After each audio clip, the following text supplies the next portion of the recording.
Հաշվարկելով սնգործող մեղադրյալ Սամվել Սարգսի Կարապետյանի նկատմամբ իրավասնային կալանքի ժամկետի երկարաձգման հարցը, լսելով դատավարության մասնակիցներին, դիրքորոշումները, ներկայացված փաստարկները արձանագրում են հետևյալը.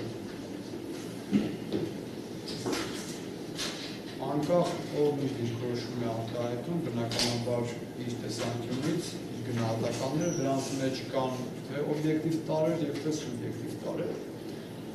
Եվ այս պայմաններում հարցը օբյեկտիվ տարրերը ինչ նշանակություն կարող է ունենալ կոնկրետ հարցի քննարկման տեսանկյունից, սուբյեկտիվ տարրերը ինչ նշանակություն։ Եվ որը կարող է 5 ամսանալ խափանմիջոցը փոխելու կամ չփոխելու, արձանագրելու, որ իրավաչափության պայմանի մեջ փոփոխություն եղել է, թե ոչ, կամ իրավաչափության պայմանը վերացել է, թե ոչ։ Այս համատեքստում հաշվի առնելով 2026 թվականի ապրիլի 17-ին դատանի կողմից կայացված որոշմամբ արձանագրված հանգամանքները, դատանը արձանագրում է, որ խափանմիջոցի տվյալ դեպքում այն ժամանակ ընդհանուր խափանմիջոցներն են քննարկվել, հետևաբար համակցված կիրառված խափանմիջոցների տնային կալանքի, գրավի և բացակայելու արգելքի գործողության ժամանակ իրավաչափության պայմանները չեն վերացել։ Արդյոք ենթարկվել են փոփոխության, թե ոչ։ Եվ ենթարկվել են այդ փոփոխությունը կարող է դիտարկվել խափանմիջոցի տվյալ դեպքում տնային կալանքի փոփոխման հետ կապված, թե ոչ։ Արձանագրենք, որ մենք ունենք ընդամենը ժամանակի հոսունություն, որովհետև դեռևս գտնում ենք նախնական դատալսումների ընթացքում ապացուցման գործընթաց չի սկսվել, ապացույցներ չեն ստացվել։ Խափանմիջոցի կիրառման հիմքում դրվել էր քրեական վարույթին խոչընդոտելու հավանական ռիսկը, այսինքն քրեական դատավարության ընդգրկով կամ դատանի որոշմամբ մեղադրյալի կողմից իրադրված պարտականություն չկատարելը, առավելապես ապացուցման գործընթացին ապօրինի միջամտելը։ Այս առումով անկախ նրանից, թե ինչ է արձանագրվել այս ժամանակահատվածում, մասնավորապես տնային կալանքի կիրառման պայմաններում մի շարք անձանց հետ շփման հնարավորություն, ոստիկանության ծառայության կոնկրետ ստորաբաժանման կողմից Սամվել Կարապետյանի դատական նիստերի մասնակցության ապահովման համար ուղեկցում և մոտ 3 ամսվա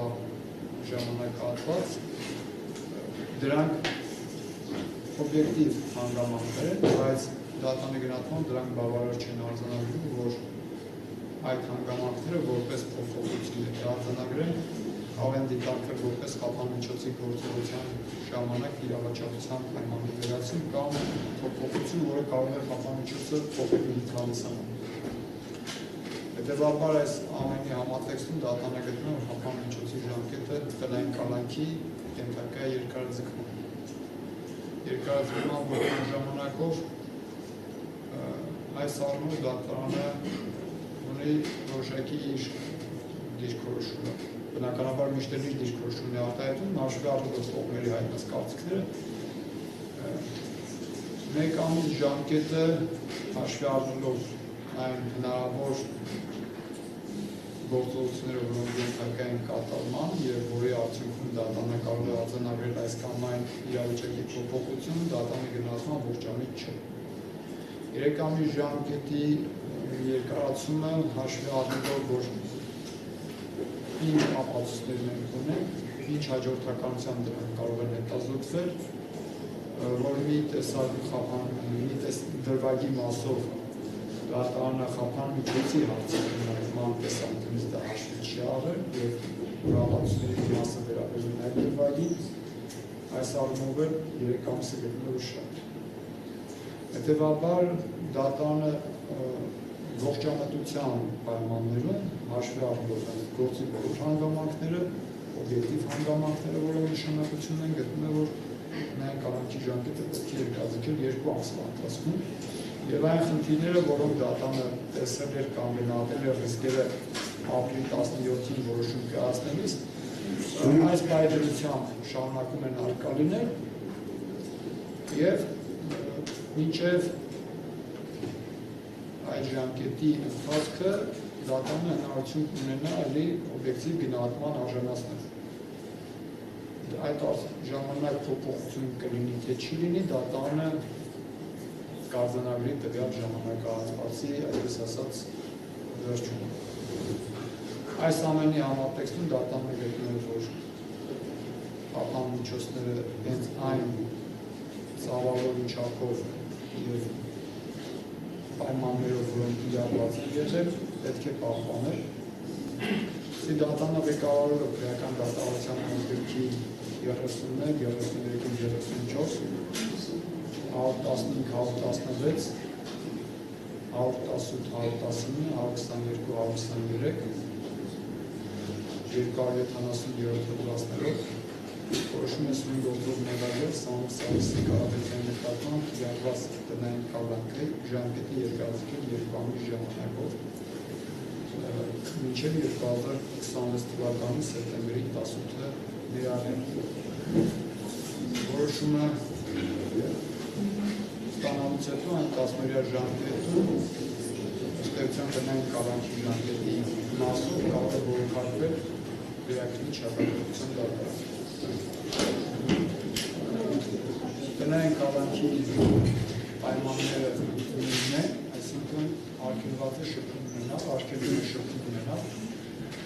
այն անձանցեր, որոնք տվյալները ժամանակին նշվել են որոշման մեջ, մյուս անձանցեր շփումը թույլատրվում է։ Այսքանը պահանջությունների կապված։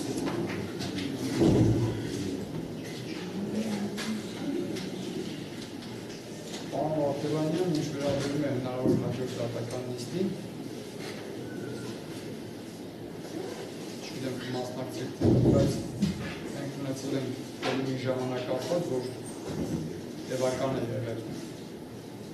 ընդմիջումը, հունիսի 12-ից հունիսի 31 ժամանակահատվածում, հիմա տարբերություն շատ քիչ է լինելու, փառատել ձեր նպատակությունները։ Սույն գործով հաջորդ դատական նիստը նշանակվում է